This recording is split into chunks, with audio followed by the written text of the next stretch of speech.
Students problem solve करेंगे हम condition for equilibrium से रिलेटेड। हमारे पास जो स्टेटमेंट है इस प्रॉब्लम की वो कुछ इस तरह है कि आप in this figure given below a लालटेन weights 100 newton is hung by 2 wires, what is the tension in the strings. अब जिस तरह से आपको यहाँ नजर आ रहा है कि हमने एक जो लालटेन है जिससे हमें लाइट मिलती है स्टूडेंट्स, उसको हमने जो है वो हैंग किया है और उसका जो वेट है लालटेन का वो हमारे पास कितना है, वो हमारे पास इस केस में 100 न्यूटन है। अब मैं यहाँ उस चीज को ड्रॉ भी करती हूँ कि हमारे पास जो वेट है वो स्टूडेंट हमेशा सेंटर पॉइंट से जो है वो नीचे की तरफ यानी कि डाउनवर्ड डायरेक्शन में towards the centre of the earth जो है वो जो है डाउनवर्ड एक्ट करता है। और W जो है क्योंकि वेट से डिनोट करते हैं हम W से, और वो हमारे पास इस केस में हमारे पास कितना है 100 न्यूटन्स का है। ठीक है, अब आपने इसको इस पॉइंट से यानी कि इसके सेंटर से जो है दो स्ट्रिंग्स के जरिए जो है वो अटैच किया, और ये जो दो स्ट्रिंग्स है स्टूडेंट्स ये इक्वल लेंथ के हैं और जिस एंगल पे ये मतलब कि रखे गए हैं यानी कि थीटा जो है वो हमें गिवन है कि वो हमारे पास 40 डिग्री है। ठीक है,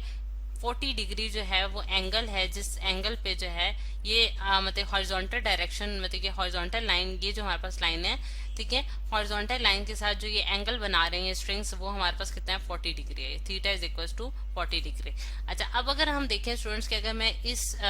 जो खिंचाव है जिसे हम क्या कहते हैं टेंशन कहते हैं, अगर मैं इन स्ट्रिंग्स में जो है वो टेंशन देखूं तो अगर मैं देखूं कि मैं ये T1 से मैं डिनोट कर देती हूँ और इसको मैं T2 से डिनोट कर देती हूँ, यानी कि दो स्ट्रिंग्स के अंदर जो हमारे पास टेंशन है T1 और T2 ये हमने स्टूडेंट्स फाइंड आउट करनी है। अब यहाँ हम डाटा लिख लेते हैं कि जो डाटा हमें गिवन है वो हमारे पास ये है कि थीटा जो है जो कि हॉरिजॉन्टल के साथ एंगल बना रहे हैं हमारे स्ट्रिंग्स वो 40 डिग्री है, और वेट जो है वेट ऑफ द लालटेन जो है स्टूडेंट्स वो हमारे पास 100 न्यूटन है। और फिर उसके बाद हमें स्ट्रिंग्स के अंदर जो टेंशन है यानी कि खिंचाव है वो हमने फाइंड आउट करना है। ठीक है, T1 और T2। अब क्योंकि हम जानते हैं कि स्टूडेंट्स हमारे पास जो रिएक्शन फोर्सेस होती हैं वेट के ऑपोजिट जो एक्ट कर रही होती हैं वो टेंशन होती है, यानी कि अगर आपने वेट को किसी भी स्ट्रिंग के साथ किसी रोप के साथ अटैच किया तो उसके अंदर जो खिंचाव उस वेट की वजह से होगा वो हमारे पास टेंशन कहलाएगा। और बिल्कुल इसी तरह यहाँ भी आपने वही टेंशन जो है वो उसको कैलकुलेट करना है। अच्छा, अब इस प्रॉब्लम को सॉल्व करने के लिए जो हम मेथड यूज करते हैं यानी कि जो सोल्यूशन की तरफ हम आते हैं तो हम क्या करेंगे, सबसे पहले स्टूडेंट्स हम लोग जो है वो रेजोल्यूशन ऑफ द वेक्टर्स पे आएंगे। रेजोल्यूशन ऑफ द वेक्टर्स जैसा कि हमने पढ़ा था कि हमारे लिए जो प्रॉब्लम्स को सॉल्व करने के लिए बहुत आसान करने के लिए हम उसको रिजोल्व कर देते हैं कंपोनेंट्स में, उसके एक्स और वाई कंपोनेंट्स में। अब जिस तरह से आप यहाँ देख सकते हैं कि हमारे पास दो वेक्टर हैं जो कि एक एंगल पे रखे गए हैं। अगर मैं इस T1 वेक्टर को रिजोल्व करूं इसके एक्स और वाई कंपोनेंट में तो हमारे पास इसका जो एक्स कंपोनेंट है स्टूडेंट्स वो कुछ इस तरह से बनेगा कि ये हमारे पास अगर एक्स कंपोनेंट उसका जिसे मैं कहती हूँ कि ये मेरे पास T1 कॉज ऑफ थीटा है। ठीक है, T1 कॉज ऑफ थीटा अगर मेरे पास इस डायरेक्शन में है स्टूडेंट्स तो मैं इसकी जो हेड है इसकी जो टेल है उसके साथ वाई वेक्टर का जो है यानी कि y कंपोनेंट, ये जो मेरे पास y कंपोनेंट है इसका मैं हेड ज्वाइन करूंगी। ठीक है, तो मेरे पास ये जो वेक्टर जो कि मैंने अपवर्ड डायरेक्शन में शो किया है ये हमारे पास क्या होगा students T1 sin of theta. ठीक है, यहाँ मैं लिख भी देती हूँ कि ये मेरे पास क्या है T1 साइन ऑफ थीटा। ठीक है, अब इसको हम जो है मैं इसको एरो हेड के जरिए यहाँ लिखने जा रही हूँ कि ये मेरे पास T1 साइन ऑफ थीटा के बराबर है। ठीक है, अच्छा, अब इसी तरह मैं जो है स्टूडेंट्स ये मैंने T1 कंपोनेंट जो T1 वेक्टर है उसको मैंने रिजोल्व कर लिया है इसके x और y कंपोनेंट्स में। अब आप जैसा कि देख सकते हैं कि ये अगर मेरे पास इसका y कंपोनेंट है और ये मेरे पास इसका x कंपोनेंट, तो जो रिजल्टेंट वेक्टर है वो T1 बन रहा है इस केस में। बिल्कुल इसी पैटर्न को फॉलो करते हुए स्टूडेंट्स मैं जो है T2 वेक्टर को भी इसके x और y कंपोनेंट में रिजोल्व करूंगी। अगर मेरे पास जो x कंपोनेंट है T2 वेक्टर का वो मेरे पास ये बन रहा है T2 into cos of theta, और मेरे पास ये जो वेक्टर है इसी तरह मेरे पास ये वाला जो कंपोनेंट आएगा जो कि अपवर्ड डायरेक्शन में शो किया जा रहा है ये मेरे पास किसके बराबर होगा स्टूडेंट्स, यानी कि बिल्कुल इसी लाइन के ऊपर वो कोइंसाइड कर रहा है और ये मेरे पास है students T2 into sine of theta. ठीक है, और ये हमारे पास उसका रिजल्टेंट वेक्टर बन जाएगा जो कि हमारे पास T2 के बराबर आएगा। यानी कि आपने एक वेक्टर के हेड के साथ दूसरे वेक्टर की टेल ज्वाइन की और फिर हमारे पास ये रिजल्टेंट वेक्टर बन गया। तो इस तरह हमने जो है T1 और T दोनों को जो है रिजॉल्व कर लिया इनके x और y कंपोनेंट्स में। अब स्टूडेंट्स अगर हम इसकी अब कंपोनेंट्स तो हमने इसके कंपोनेंट्स में रिजॉल्व कर लिया। अब हम देखते हैं कि हमारे पास जो अकॉर्डिंग टू हमारे पास फर्स्ट कंडीशन ऑफ इक्विलिब्रियम है, यानी कि फर्स्ट कंडीशन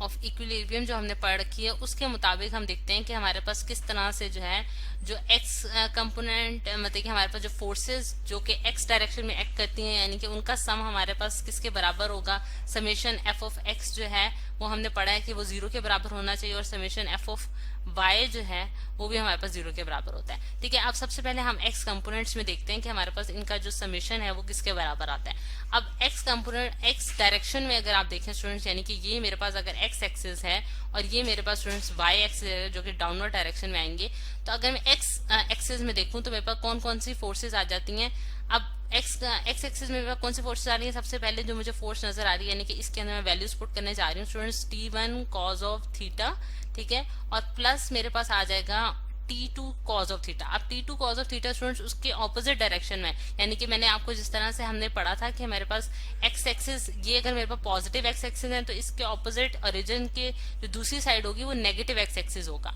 और इसी तरह ये मेरे पास पॉजिटिव वाई एक्सिस होगा और ये मेरे पास नेगेटिव वाई एक्सिस होगा। तो जो फोर्स या फिर जो वेक्टर हमारे पास पॉजिटिव एक्स एक्सिस की डायरेक्शन में आएगा स्टूडेंट्स हम उसके साथ पॉजिटिव साइन लगाएंगे, लेकिन जो नेगेटिव एक्स एक्सिस की डायरेक्शन में आएगा हम उसका नेगेटिव साइन लगाएंगे, और यही केस जो है वो हम वाई एक्सिस के साथ भी ही करेंगे। तो अब आप देख सकते हैं कि जो T2 कॉज ऑफ थीटा है स्टूडेंट्स वो हमारे पास नेगेटिव वाई एक्सिस की डायरेक्शन में जा रहा है, तो इस वजह से मैं उसका नेगेटिव साइन लगाने लगी हूँ T2 into cos of theta. ठीक है, और ये हमारे पास 0 के बराबर आएगा क्योंकि हम जानते हैं कि sum of forces all forces acting in the X direction should be equal to 0 according to the first condition of equilibrium. तो फिर मैंने ये वाली लाइन लिख दी। अब हम देख सकते हैं स्टूडेंट्स कि हमारे पास T1 और T2 जो है वो एक से इक्वल लेंथ के वेक्टर्स है हमारे पास, और उनका जिस एंगल पे वो एक्ट कर रहे हैं वो भी एंगल हमारे पास सेम है, यानी कि आप देख सकते हैं दोनों जो है वो 40 डिग्री पे रखे गए हैं और उनकी लेंथ सेम है, जिससे मैं ये कंक्लूड कर सकती हूँ कि मेरे पास T1 जो है वो T2 के बराबर है, यानी कि बिल्कुल सेम जो है वो वेक्टर्स हैं, सेम फोर्सेस हैं ये हमारे पास। तो इस वजह से T1 जब मैं T2 के बराबर करती हूँ स्टूडेंट्स तो मेरे पास T1 कॉज ऑफ थीटा, या फिर आप इसको सिर्फ T भी लिख सकते हैं, यानी कि T1 is equal to T2 is equal to T। आपने उसको एक कॉमन से रिप्रेजेंट कर दिया है। ठीक है, तो आप यहाँ जो है आप क्या लिख सकते हैं स्टूडेंट्स कि हमारे पास जो T कॉज ऑफ थीटा है वो हमारे पास किसके बराबर आ जाएगा, वो हमारे पास बराबर आ जाएगा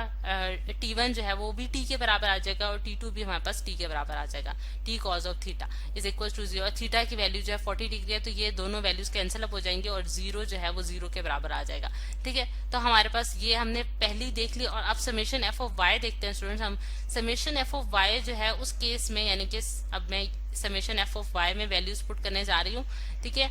अब समेशन एफ ऑफ वाई में अगर आप देखें तो हमारे पास अगेन उसी तरह दो फोर्सेज है जो कि अपवर्ड डायरेक्शन में कर रही हैं, जो कि एक हमारे पास T1 साइन ऑफ थीटा है और दूसरी हमारे पास T2 साइन ऑफ थीटा है। ठीक है, इन दोनों फोर्सेज अपवर्ड डायरेक्शन में कर रही हैं और एक फोर्स जो है वो डाउनवर्ड डायरेक्शन में कर रही है जो कि वेट ऑफ द लालटेन है। ठीक है, अब अगर हम इसमें मैं वैल्यूज पुट करूं तो मेरे पास क्या आता है T1 साइन ऑफ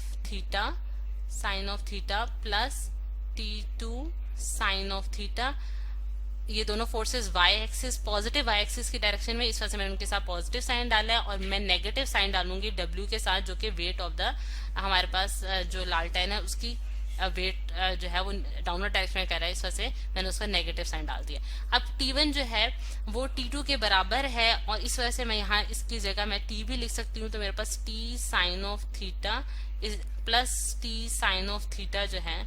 वो हमारे पास W के बराबर आ जाएगा, यानी कि मैंने उसको राइट हैंड साइड पे लेती हूँ W को। तो मेरे पास यहाँ क्या बन गया students 2T sign of theta, ठीक है, इज इक्वल्स टू W। और जब मैं T की वैल्यू इसमें से कैलकुलेट करती हूँ तो मेरे पास क्या आंसर आता है T is equals to W divided by 2 sin of theta. ठीक है, और W की वैल्यू स्टूडेंट हमारे पास कितनी थी 100 न्यूटन, और 2 और साइन ऑफ जो थीटा है स्टूडेंट्स वो हमें गिवन है 40 डिग्री है। ठीक है, जब साइन ऑफ 40 को मैं रिजॉल्व करती हूँ कैलकुलेटर की मदद से तो मेरे पास जो आंसर आता है स्टूडेंट्स वो क्या आ रहा है, और उसको मल्टीप्लाई अगर मैं कर लूँ 2 के साथ तो मेरे पास आंसर आ रहा है, मैं कैलकुलेटर से करके 1.2 1.2855, ठीक है। और जब मैंने इसको 100 डिवाइडेड बाई 1.2855 किया तो मेरे पास आंसर आया 77.8 न्यूटन, ठीक है, जो कि हमारे पास क्या है, टेंशन। जो कि स्टूडेंट्स हमने इस तरह से जो है वो टेंशन इन द स्ट्रिंग जो है वो फाइंड आउट कर लिया, यानी कि ये जो T1 और T2 की वैल्यू जो कि हमारे पास T के बराबर थी, ये मैंने फाइंड आउट कर ली with the help of first condition of equilibrium.